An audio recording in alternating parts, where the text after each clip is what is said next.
당신은 지금 감정적으로 완전히 소진되었을 겁니다. 그리고 당신이 회복을 위해 하고 있는 행동이 사실은 당신을 더 깊은 수렁으로 밀어넣고 있다는 사실을 알고 있습니까? 이것이 바로 99%의 사람들이 저지르는 치명적인 실수입니다. 그들은 휴식이라는 이름의 독을 마시고 있습니다. 이것은 과장이 아닙니다. 당신이 무의식적으로 반복하는 그 행동들이 당신의 정신력을 갉아먹고 회복을 불가능하게 만드는 주범입니다.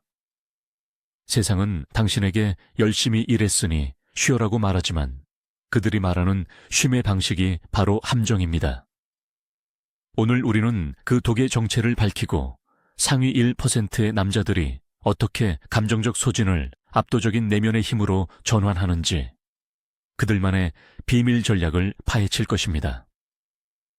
이것은 단순한 조언이 아닙니다. 당신의 정신을 재건하는 설계도입니다. 영상을 끝까지 보신다면 당신은 더 이상 감정의 노예로 살지 않을 것입니다. 영상을 시작하기 전에 댓글을 남겨주십시오. 나는 내 감정의 주인이다. 이 다짐이 당신의 변화를 위한 첫걸음이 될 것입니다. 현대사회는 남성에게 끝없는 압박을 가합니다. 경쟁에서 이겨야 하고 감정을 드러내지 말아야 하며 항상 강하고 안정적인 모습을 보여야 합니다. 이 무언의 압박은 보이지 않는 전쟁터와 같습니다. 매일 당신의 정신 에너지를 조금씩 갉아먹는 전쟁터 말입니다. 당신은 아침에 눈을 뜨는 순간부터 전투에 돌입합니다. 업무, 인간관계, 미래에 대한 불안감.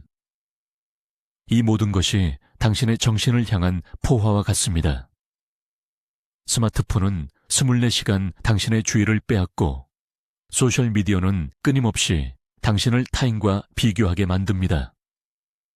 번아웃은 더 이상 특별한 사람들의 이야기가 아닙니다. 그것은 이 시대를 살아가는 모든 강한 남자들이 직면한 현실입니다. 문제는 당신이 약해서가 아닙니다. 당신이 나약해서 지치는 것이 절대 아닙니다. 문제는 당신이 잘못된 무기로 이 전쟁에 임하고 있다는 것입니다. 당신은 감정적 소진이라는 적의 본질을 오해하고 있습니다. 그래서 당신의 모든 노력은 헛수고가 되고 오히려 상황을 악화시킬 뿐입니다. 이제 그 잘못된 무기를 버리고 진짜 승리를 가져다줄 전략을 배울 시간입니다. 첫 번째 치명적인 실수는 바로 이것입니다. 휴식과 주의 분산을 혼동하는 것.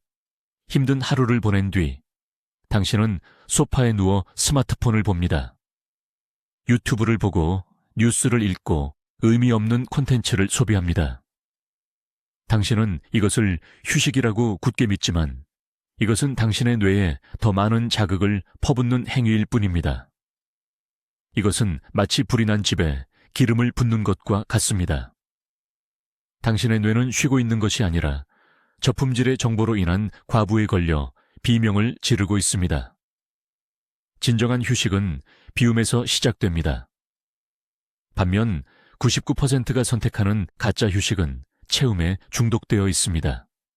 스토아 철학자들이 말하는 평온, 즉 아파테이아는 외부 자극을 차단하고 내면의 소리에 귀 기울일 때 비로소 시작됩니다. 당신의 뇌는 조용한 항구에 정박해야 할 배와 같습니다. 그런데 당신은 폭풍우가 몰아치는 바다 한가운데서 닻을 내리려고 하고 있습니다. 이것이 당신이 아무리 쉬어도 피곤한 진짜 이유입니다. 당신은 쉬고 있는 것이 아니라 더 교묘한 방식으로 에너지를 낭비하고 있을 뿐입니다. 두 번째 실수는 감정적 소진을 의지력의 문제로 착각하는 것입니다. 많은 남자들이 정신력이 약해졌어. 더 버텨야 해 라고 스스로를 채찍질합니다. 그들은 소진 상태를 의지로 극복할 수 있다고 믿습니다. 이것은 엔진이 고장난 자동차의 엑셀을 더 세게 밟는 것과 같은 어리석은 행동입니다. 감정적 소진은 의지력의 고갈이 아니라 정신적 자원의 완전한 방전 상태입니다. 당신의 뇌는 더 이상 정상적인 판단과 통제를 수행할 에너지가 남아있지 않습니다. 이런 상태에서 의지력을 발휘하려는 시도는 남아있는 마지막 한 방울의 에너지마저 짜내는 자살 행위입니다. 상위 1%의 남자들은 이것을 압니다. 그들은 소진되었을 때 자신을 탓하지 않습니다. 대신 이것을 시스템의 문제입니다. 즉, 자신의 에너지 관리 시스템에 결함이 발생했다는 신호로 받아들입니다. 그들은 더 강해져야 해 라고 외치는 대신 어떤 시스템을 수정해야 하는가 라고 질문합니다. 이 관점의 전환이 평범함과 비범함을 가르는 첫 번째 분기점입니다. 세 번째 실수는 문제 회피를 위해 쾌락을 추구하는 것입니다. 감정적으로 지쳤을 때 우리는 즉각적인 보상을 원합니다. 술, 담배, 자극적인 음식, 혹은 충동적인 소비. 이런 것들은 잠시나마 당신을 고통에서 벗어나게 해주는 것처럼 보입니다. 하지만 이것은 진통제일 뿐 치료제가 아닙니다. 오히려 강력한 중독과 부작용을 동반하는 마약에 가깝습니다. 당신은 문제를 해결하는 것이 아니라 문제를 잠시 잊기 위해 더 큰 문제를 만들고 있는 셈입니다. 스토아 철학은 순간의 쾌락이 아닌 장기적인 평온함을 추구합니다. 에픽테토스는 말했습니다. 어떤 일이 너를 괴롭히는가? 그 일 자체가 아니라 그 일에 대한 너의 판단이 너를 괴롭히는 것이다. 당신을 소진시킨 근본적인 원인은 그대로 둔 채 얕은 쾌락으로 그 위를 덮으려는 시도는 결국 더 큰 붕괴를 초래할 뿐입니다. 진정한 회복은 고통스러운 현실을 직시하고 그 원인을 정면으로 마주하는 용기에서 시작됩니다. 도망치는 자는 영원히 지배당할 뿐입니다. 네 번째 실수는 피해자 서사에 스스로를 가두는 것입니다. 감정적으로 지치면 세상이 불공평하게 느껴지기 시작합니다. 나만 왜 이렇게 힘들지? 회사가 나를 착취하고 있어. 아무도 나를 이해해 주지 않아. 이런 생각들은 달콤한 위안을 줍니다. 모든 책임을 외부로 돌리고 자신을 연약한 피해자로 규정하면 순간적으로 마음이 편해지기 때문입니다. 하지만 이것은 당신의 정신을 갉아먹는 가장 치명적인 독입니다. 스스로를 피해자로 규정하는 순간 당신은 상황을 통제할 모든 힘을 스스로 포기하는 것입니다. 당신은 더 이상 당신 삶의 주인이 아니라 외부 환경에 의하여 흔들리는 배가 됩니다. 스토아 철학의 핵심은 통제할 수 있는 것과 없는 것을 구분하는 것입니다. 당신은 다른 사람의 행동이나 세상의 불공평함을 통제할 수 없습니다. 하지만 당신은 그 상황에 어떻게 반응할지를 선택할 수 있습니다. 피해자 서사를 선택하는 것은 가장 쉬운 길이지만 그 길의 끝은 무력감과 절망뿐입니다. 강한 남자는 결코 자신을 피해자로 만들지 않습니다. 그들은 최악의 상황 속에서도 자신의 선택권을 포기하지 않습니다. 다섯 번째 실수는 완벽주의라는 이름의 자기 학대입니다. 많은 유능한 남자들이 이 함정에 빠집니다. 그들은 자신의 기준이 너무 높아 스스로를 끊임없이 소진시킵니다. 작은 실수 하나 용납하지 못하고 모든 결과가 완벽해야만 한다는 강박에 시달립니다. 감정적으로 에너지가 바닥난 상태에서도 이 완벽주의는 멈추지 않습니다. 오히려 이럴 때일수록 더 완벽해야 해라며 스스로를 더욱 몰아붙입니다. 이것은 이미 부러진 다리로 마라톤을 완주하려는 것과 같습니다. 결과는 뻔합니다. 완전한 파괴뿐입니다. 마르쿠스 아우렐리우스는 명상록에서 끊임없이 인간의 불완전성을 인정하라고 말합니다. 그는 스스로에게 너는 완벽한 인간이 아니다. 실수를 할 것이다. 그것을 받아들여라고 되뇌었습니다. 감정적 소진 상태에서 가장 필요한 것은 완벽함이 아니라 이만하면 됐다고 말할 수 있는 용기입니다. 스스로에게 관대해지는 법을 배우지 못한다면 당신은 영원히 자기 자신이 만든 감옥에서 벗어날 수 없을 것입니다. 지금 당장 완벽이라는 무거운 갑옷을 벗어 던지십시오. 6번째 실수는 도움을 요청하는 것을 나약함의 증거로 여기는 것입니다. 남성다움에 대한 사회적 고정관념은 우리에게 혼자 모든 것을 해결해야 한다고 가르칩니다. 힘들어도 힘든 티를 내지 않고 도움이 필요해도 입을 굳게 다무는 것이 강한 남자의 미덕이라고 세뇌당했습니다. 그래서 감정적으로 완전히 무너져 내릴 때조차 당신은 혼자서 모든 짐을 짊어지려고 합니다. 이것은 강한 것이 아니라 어리석은 것입니다. 고대 스파르타의 전사들도 혼자 싸우지 않았습니다. 그들은 팔랑크스라는 밀집 대형을 이루어 서로의 방패로 동료를 보호하며 함께 싸웠습니다. 진정한 강자는 자신의 한계를 인정하고 필요할 때 기꺼이 동료의 방패 뒤에 설 줄 아는 사람입니다. 당신의 고통을 신뢰할 수 있는 친구나 전문가에게 털어놓는 것은 당신이 약하다는 의미가 아닙니다. 오히려 당신이 이 문제를 해결하려는 의지가 있고 자신의 상황을 객관적으로 파악할 줄 아는 현명한 사람이라는 증거입니다. 고립은 당신의 정신을 더욱 병들게 할 뿐입니다. 당신의 팔랑크스를 찾으십시오. 함께 싸울 때 당신은 훨씬 더 강해질 수 있습니다. 7번째 실수는 부정적인 자동사고를 그대로 방치하는 것입니다. 감정적으로 소진되면 우리의 뇌는 부정적인 방향으로 편향됩니다. 과거의 실패가 떠오르고 미래에 대한 최악의 시나리오를 그리게 됩니다. 나는 결국 실패할 거야. 아무것도 제대로 되는 게 없어. 나는 가치 없는 인간이야와 같은 생각들이 꼬리에 꼬리를 물고 이어집니다. 대부분의 사람들은 이 생각들이 사실이라고 믿어버립니다. 하지만 이것은 당신의 생각이 아닙니다. 이것은 소진된 뇌가 만들어내는 잡음일 뿐입니다. 스토아 철학자들은 이런 생각들을 외부에서 날아온 화살처럼 여기라고 가르쳤습니다. 첫 번째 화살, 즉 부정적인 사건 자체는 피할 수 없을지 모릅니다. 하지만 두 번째 화살, 즉 그 사건에 대한 부정적인 해석과 자기 비난은 당신이 스스로에게 쏘는 것입니다. 상위 1%의 남자들은 이 자동사고의 흐름을 알아차리고 그것에 의문을 제기합니다. 이 생각이 정말 사실인가? 이 생각을 믿는 것이 나에게 도움이 되는가? 이 질문을 던지는 것만으로도 당신은 자동사고의 연쇄를 끊을 수 있습니다. 당신의 마음속에서 울리는 목소리를 그대로 믿지 마십시오. 당신은 그 목소리의 주인이 되어야 합니다. 8번째 실수는 몸의 신호를 철저히 무시하는 것입니다. 정신적 소진은 반드시 신체적 증상을 동반합니다. 만성적인 피로, 두통, 소화불량, 불면증.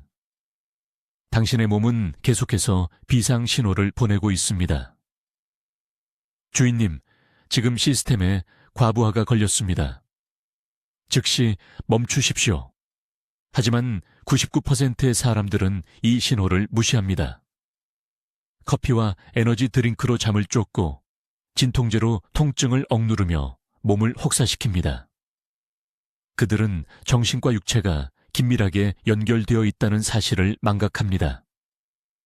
스토아 철학은 정신의 단련만큼이나 몸의 건강을 중요하게 여겼습니다. 그들은 건강한 몸이 건강한 정신을 위한 필수적인 토대라고 믿었습니다. 당신이 감정적으로 지쳤다면 가장 먼저 해야 할 일은 당신의 몸을 돌보는 것입니다. 잠을 충분히 자고 건강한 음식을 먹고 가벼운 산책이라도 시작해야 합니다. 당신의 몸을 적이 아니라 이 위기를 함께 극복해야 할 가장 중요한 동맹군으로 대하십시오. 몸의 비명에 귀를 기울이는 순간 회복의 길은 비로소 열리기 시작합니다. 9번째 실수는 과거의 영광에 집착하거나 미래의 불안에 잠식당하는 것입니다. 감정적으로 소진된 상태에서는 현재에 머무르기가 매우 어렵습니다. 뇌는 끊임없이 과거로 돌아가 그때 그랬더라면 하고 후회하거나 미래로 달려가 만약 이렇게 되면 어떡하지 하고 걱정합니다. 과거에 대한 후회와 미래에 대한 불안은 당신의 현재 에너지를 남김없이 빼앗아가는 흡혈귀와 같습니다. 세네카는 말했습니다. 우리는 현실보다 상상 속에서 더 많이 고통받는다. 당신을 괴롭히는 것은 지금 이 순간에 일어나고 있는 일이 아닙니다. 아직 오지 않은 미래와 이미 지나가 버린 과거에 대한 당신의 생각입니다. 진정한 힘은 현재에 온전히 존재하는 능력에서 나옵니다. 지금 당신의 발이 땅에 닿아 있는 감각, 당신의 호흡이 코를 통해 들어오고 나가는 느낌에 집중해 보십시오.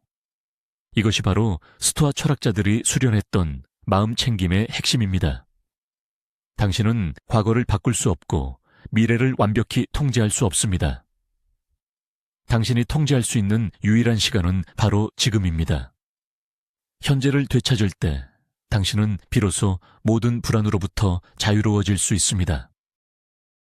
10번째 실수는 목표 상실 상태를 방치하는 것입니다. 감정적 에너지가 바닥나면 삶의 모든 것이 무의미하게 느껴집니다. 아침에 눈을 뜨는 이유를 잃어버리고 그토록 열정적으로 추구하던 목표들이 하찮게 보입니다. 대부분의 사람들은 이 상태를 그저 번아웃의 자연스러운 증상으로 여기고 체념해버립니다. 하지만 이것은 매우 위험한 신호입니다. 목적지를 잃어버린 배가 망망대해에서 표류하다 결국 난파되는 것과 같습니다. 빅터 프랭클은 죽음의 수용소에서 극한의 고통을 이겨낼 수 있었던 힘은 바로 의미와 목적이었다고 말했습니다. 아무리 작은 것이라도 좋습니다. 당신이 왜 이 힘든 시간을 견뎌내야 하는지, 이 시간을 통과한 후에 무엇을 이루고 싶은지에 대한 이유를 찾아야 합니다. 그것이 가족에 대한 책임감일 수도 있고, 당신이 이루고 싶은 개인적인 성장일 수도 있습니다. 중요한 것은 당신의 고통에 의미를 부여하는 것입니다. 의미를 찾는 순간, 당신의 고통은 더 이상 단순한 괴로움이 아니라 위대한 목표를 향한 과정의 일부가 됩니다. 당신의 와이를 찾으십시오. 그러면 어떻게도 견뎌낼 수 있습니다. 11번째 실수는 자신의 감정을 적으로 규정하는 것입니다. 많은 남자들이 슬픔, 불안, 두려움과 같은 감정을 느끼는 것 자체를 실패라고 생각합니다. 그들은 이런 감정들을 억누르고 없는 척해야만 강한 남자라고 믿습니다. 감정적으로 지쳤을 때 이런 경향은 더욱 심해집니다. 통제 불가능한 감정의 파도가 밀려올 때 그들은 당황하고 자신을 비난합니다. 강한 남자는 이래선 안 돼. 이것은 불을 끄기 위해 불과 싸우는 것과 같습니다. 감정을 억누르려는 시도는 오히려 그 감정을 더 강력하게 만들 뿐입니다. 스토아 철학은 감정을 없애라고 말하지 않습니다. 그들은 감정을 무시하라고도 말하지 않았습니다. 대신 감정을 관찰하라고 가르쳤습니다. 당신의 감정은 당신 자신이 아닙니다. 그것은 당신의 마음을 지나가는 구름과 같습니다. 그 구름을 보고 지금 불안이라는 구름이 지나가고 있구나 라고 알아차리는 것이 중요합니다. 그 감정에 저항하거나 휘말리는 대신 한 걸음 떨어져서 객관적으로 바라보는 것입니다. 당신의 감정을 적으로 만들지 마십시오. 그것들을 당신의 내면 상태를 알려주는 소중한 정보원으로 활용하십시오. 12번째 실수는 통제할 수 없는 것에 대한 집착입니다. 우리는 세상 모든 일이 우리의 뜻대로 되기를 바랍니다.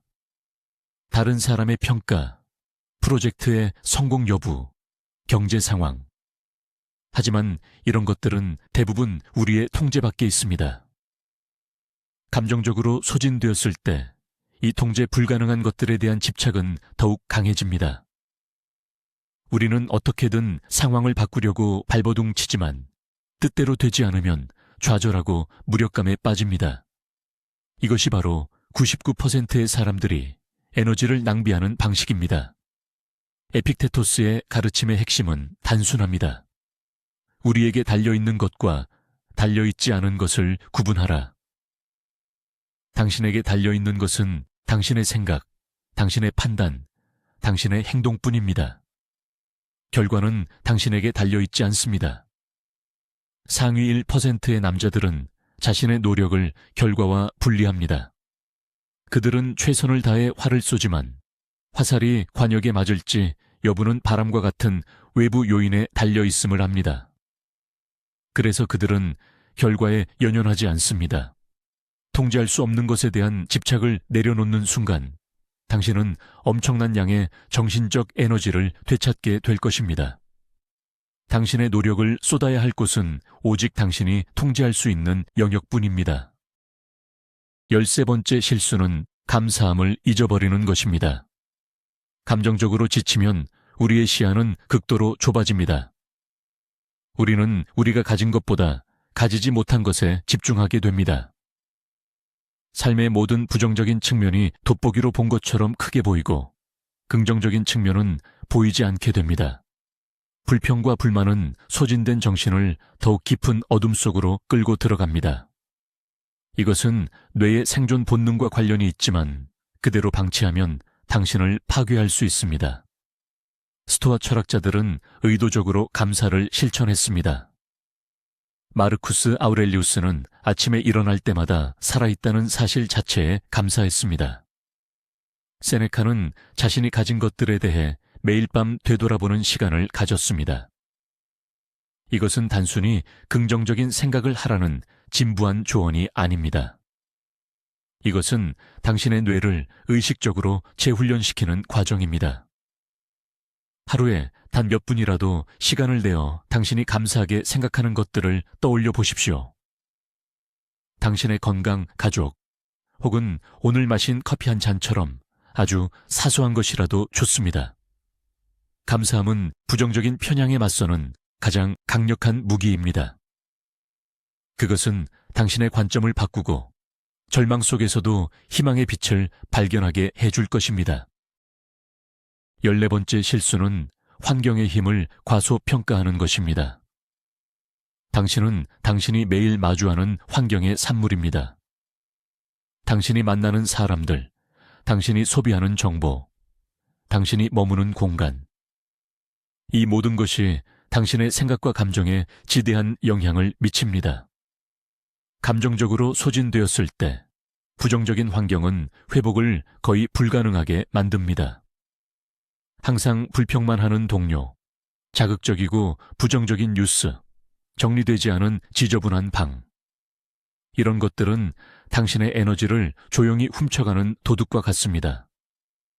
하지만 대부분의 사람들은 환경을 바꿀 생각은 하지 않고 자신의 의지력만 탓합니다. 이것은 독성가스가 가득한 방에서 심호흡을 하려는 것과 같습니다.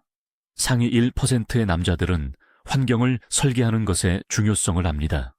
그들은 의식적으로 자신의 삶에서 부정적인 영향을 주는 요소들을 제거하거나 멀리합니다.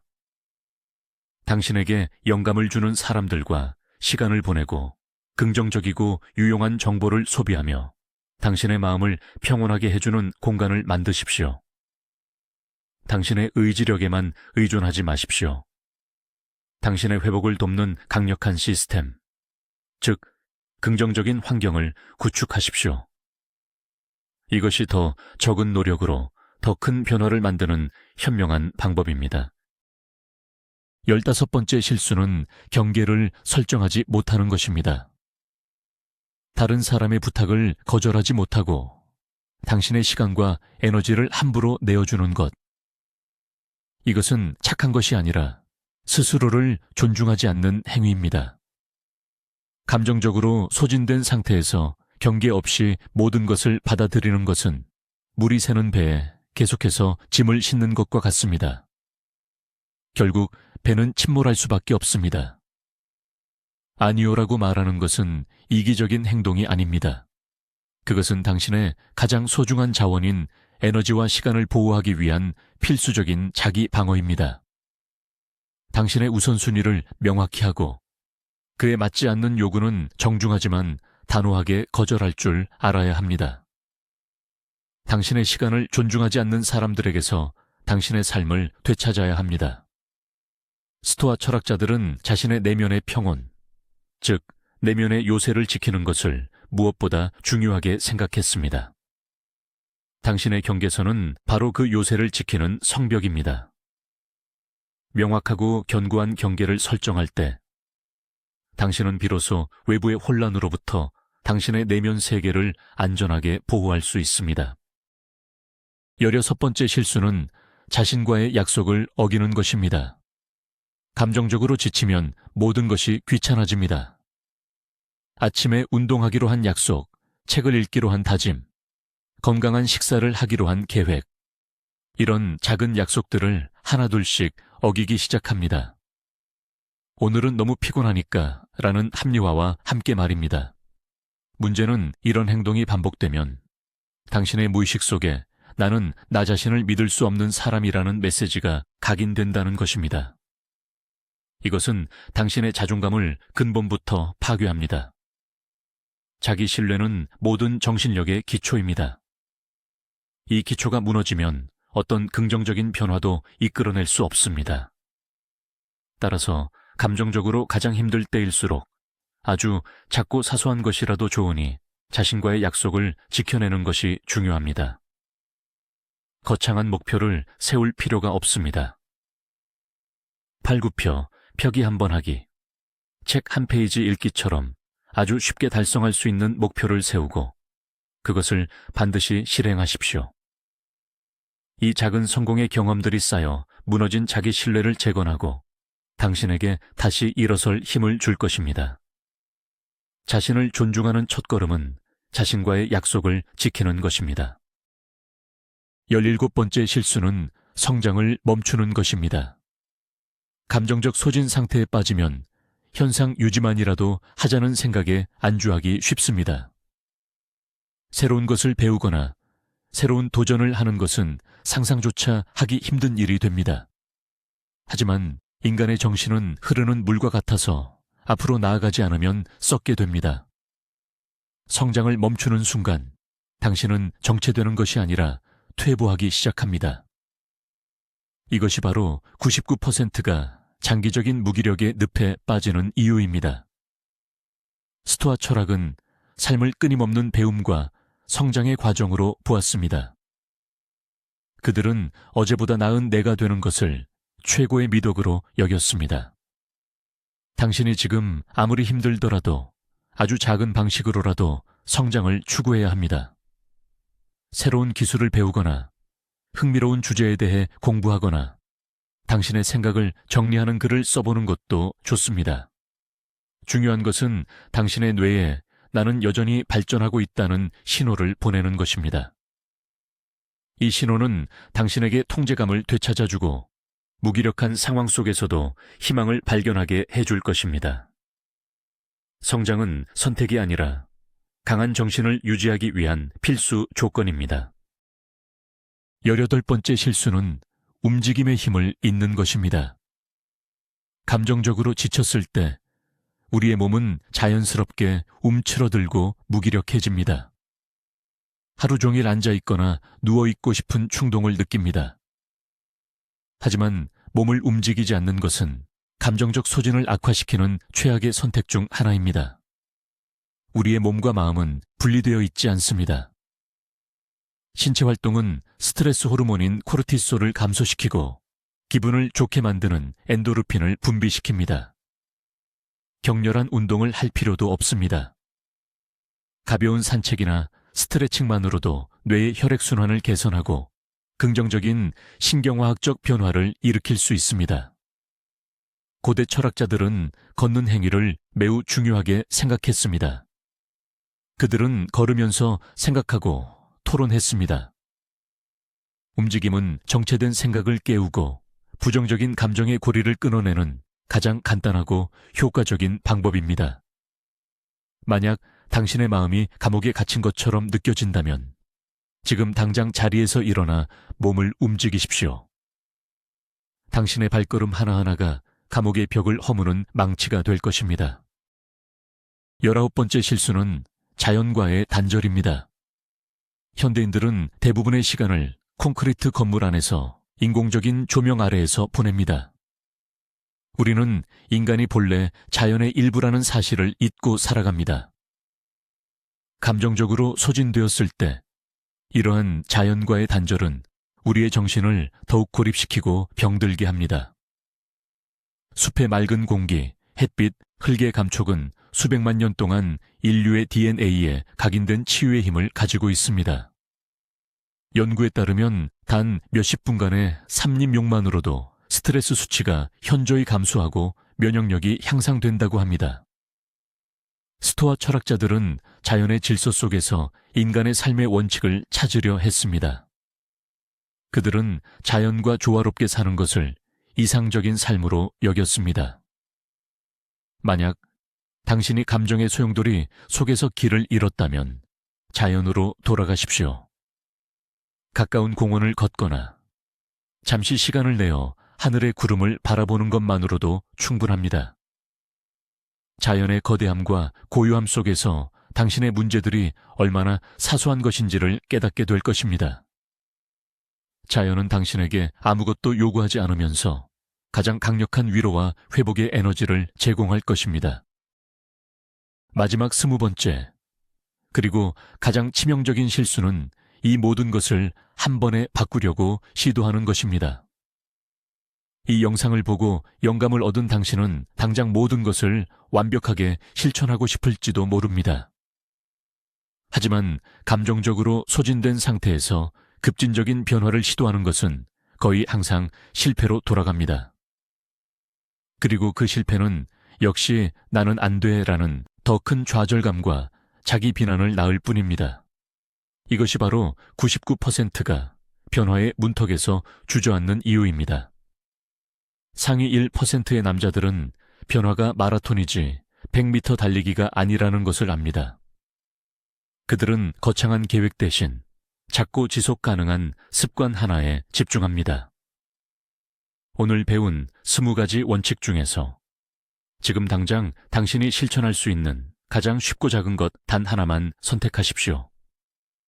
예를 들어 매일 5분간 산책하기, 나 잠들기 전 감사한 일 한 가지 적기처럼 말입니다. 그리고 그것을 꾸준히 실천하여 당신의 것으로 만드십시오. 하나의 작은 성공이 다음 성공을 위한 발판이 될 것입니다.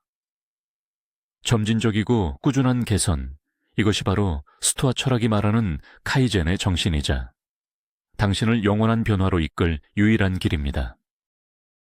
오늘 우리는 감정적 소진이라는 괴물의 심장을 꿰뚫는 법을 배웠습니다. 99%의 사람들이 빠지는 함정은 잘못된 노력과 잘못된 휴식이었습니다. 그들은 더 세게 싸우거나 의미 없는 도피처로 숨으려 했습니다. 하지만 이제 당신은 압니다. 진정한 힘은 고통을 끝없이 견디는 데서 오는 것이 아니라 언제 싸우고 언제 전략적으로 물러설지를 아는 지혜에서 온다는 것을 기억하십시오. 당신의 감정은 당신의 적이 아닙니다. 당신의 내면 상태를 알려주는 신호입니다. 이 신호를 무시하거나 억누르지 마십시오. 대신 그 신호를 읽고 분석하고 전략적으로 대응하십시오. 이것이 바로 평범한 남자와 자신의 정신을 완벽하게 지배하는 상위 1%를 가르는 결정적 차이입니다. 당신은 더 이상 감정의 노예가 아닙니다. 당신은 당신의 내면 왕국을 다스리는 주권자입니다. 이 힘은 오늘부터 당신의 것입니다. 스스로를 믿고 오늘 배운 원칙들을 하나씩 당신의 삶에 적용하십시오. 이 깊이 있는 여정에 함께 해주셔서 감사합니다. 만약 이 영상이 당신에게 단 하나의 영감이라도 주었다면 채널을 구독하여 더 많은 지혜를 얻어가십시오. 이 영상이 도움이 될 만한 친구가 있다면 그에게 공유해 주십시오. 강한 남자들은 서로를 이끌어주는 법입니다. 마지막으로 댓글에 답해 주십시오.